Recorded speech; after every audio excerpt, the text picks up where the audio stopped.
That's all we had for you on sports. Now, private universities now want the newly introduced university funding model reversed. The institutions have written a letter to the President, Education Cabinet Secretary and the National Assembly saying the new formula has not reflected submissions made by private universities. According to the Kenya Association of Private Universities chairperson, Professor Stephen Njuguna, the new funding formula is a big threat to the future of private universities, as some of them attracted a paltry 10 students, down from the expected 1,000.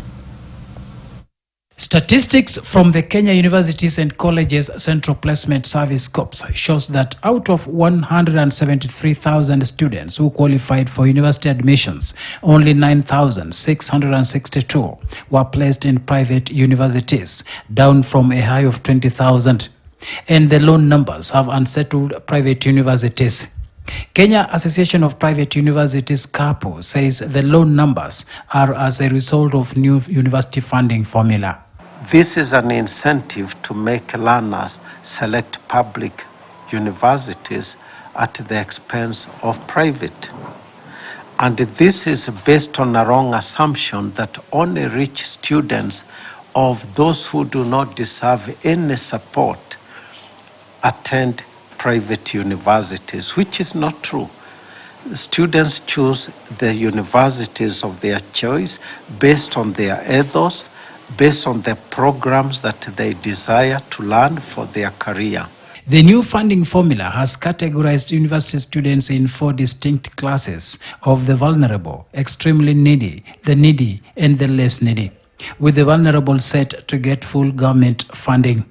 According to Professor Stephen Njuguna, all students, irrespective of public or private institutions, were to be treated equally in terms of funding. But this, he claims, is not the case. In an exclusive interview with KTN, Professor Njuguna said private universities had written a protest letter to the President, Education Cabinet Secretary, and the National Assembly's Education Committee, seeking to have the new funding formula done away with. I have already appealed to the government. I have already sent on behalf of the private universities a letter to the CS and to the PS and to other government organs, even to the chair of Education Committee of Parliament, to reconsider this decision.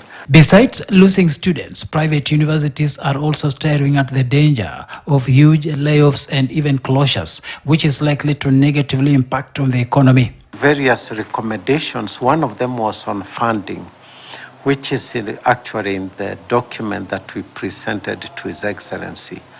And it was that all students will get funding as per need. The implementation is a problem because now private universities were excluded from the funding model and only left with an option of Higher Education Laws Board. The country currently has 32 private universities. Between 2016 and last year, about 100,000 students had been placed in private universities at a cost of nearly 10 billion shillings from the Exchequer. Shadrach Miti, KTN News. And in other news, Catholic bishops want the KICD to review some